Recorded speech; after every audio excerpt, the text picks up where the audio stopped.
I'm John Batchelor. This is The John Batchelor Show. Over these last weeks, we've watched Iraq in a crisis. Not only governance in Baghdad, but threat of ISIS, the Islamic State, declaring itself a bloodthirsty gang, making advances, sectarian advances throughout all of Iraq after spilling over from the Syrian civil war. What is to be done? The United States has started airstrikes in the north in coordination with the Peshmerga, the Kurdish militia. However, there is an historical context to all of this and perhaps a way forward that suits the whole area, which is an aspect of the once upon a time Ottoman Empire, which is an aspect once upon a time of the Arab chieftains, the Arab tribes. Olivier Guita, a security and counterterrorism consultant, he's in Europe, commenting here for now on the Hashemite kingdom and its uses. Once upon a time, the Hashemites were everything for the Versailles Treaty and for the end of the First War and the breakup of the Ottoman Empire. Here we are 100 years later. What use now? Olivier, a very good evening to you. The Hashemite kingdom remains in the person of King Abdullah of Jordan. What is a possible role for him, and does this connect with all the tribes that people the vast area of Iraq? Good evening to you. Good evening, John. Pleasure to be with you. Yes, you are correct. The Hashemite could be one of the political solutions to that quagmire, because when all is said and done, after this bloodbath, people will have to go back to living together.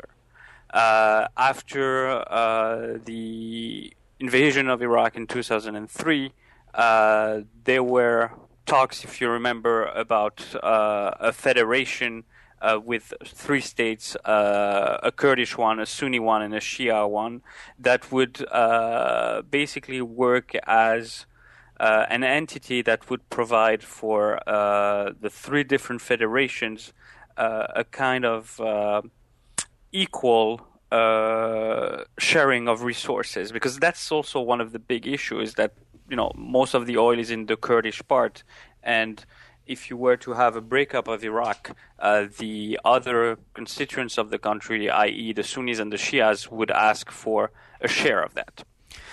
Going back to King Abdullah, he could be the leading father figure that could put all this together, because of the fact that he's a descendant of the Prophet, and so neither the Sunni nor the Shias can contest his legitimacy on a religious level. The Kurds is another issue, but I think the Kurds are already more amenable than the Sunnis and the Shias to find a solution to this bloodbath. So what could be happening is to work on a plan to have a federation if we still want to keep Iraq as one country, with three different states, and with King Abdullah now becoming de facto the new king of Iraq. The monarchy in Iraq ended in 1958. King Faisal II was actually King Abdullah's first cousin. So there's history, and people now in Iraq remember fondly the monarchy.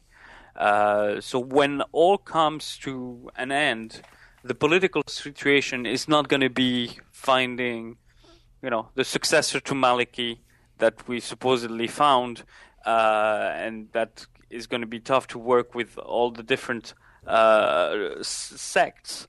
But it's going to be finding someone that will be seen as a neutral policymaker. Also, one of the points that are interesting is that obviously King Abdullah is a very good ally of the West, but he has also signed a peace treaty with Israel. Yes? No, I'm following you here, but the question here is what's in it for? And then I'll fill in the blanks because I can see the uses for Iraq, but that Baghdad is no longer the major player in the region. I'm going to say that the two most important people are those in Riyadh and Tehran, and the surrogate war between them we see played out in Syria and perhaps spilling into Iraq. So let's start with Riyadh. What's in it for Riyadh if the Hashemite heir recovers a piece of Iraq in this federation? You're right that it's going to be very much problematic for both the Saudis and the Iranians to accept this plan. Because, as you said, there's a proxy war going on and Iraq is the main, one of the main theater. The Saudis would want as much as possible to be able to work with somebody that will have their best interests at heart and will be able to sustain Iran's prodding within Iraq. Will the King of Jordan be strong enough to be that person? I agree with you. I don't believe it will be. But when all is settled, the decision has actually to be made by Iraqis, and it's not going to be the U.S. or the West coming up with this plan and really supporting it that is going to make it happen. And I would actually put to you that if it were suggested by anyone, either in the U.S. or in Europe, this plan would crumble within a few minutes. All right, let's look to the other capital, Tehran. What's in it to Tehran's advantage? Because whoever's in Baghdad is the viceroy of Iran. Iran is now the regional hegemon, projecting in all directions. Does it gain by putting a Hashemite heir in control of Western Iraq? No, it actually loses because it's one of the main areas where they will lose the prime ministership that is really in the heads of the Shia, i.e. now in their hands. So it's their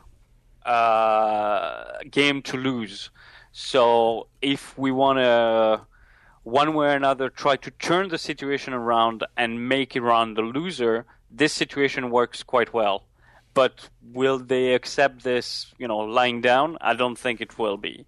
But, down the road, the Iranians are actually have a vested interest in Iraq working and then them pulling the cords behind the scenes. And that's what they want to do. And they are very concerned with the Islamic State. And something that people don't realize, the main enemy of the Islamic State is not the West, but it's Iran. The Islamic State has made clear that their next target is Tehran and not London or New York. And the Hashemite kingdom, I understand historically it would resonate with the region, certainly the tribes of the region. How does it suit the people of Jordan now? Because they are mostly Palestinians. Does it sit well with them, or would it be tension? I mean, if it were just a symbolical role, which I think is the best thing that could happen, it will not make any changes within the country. Nobody has suggested that it will be a merger between Jordan and Iraq in just one country, which would be something stupid to do. So, it's just adding a title, another, if you will, board membership for King Abdullah to become the king of Iraq. But it will not change the facts on the ground in Jordan, because if it were to destabilize his own power, King Abdullah would right away dismiss this proposal. Olivier Guite is a security and geopolitical risk consultant to companies in Europe. He writing about the Abdullah solution for now. I'm John Batchelor. This is The John Batchelor Show.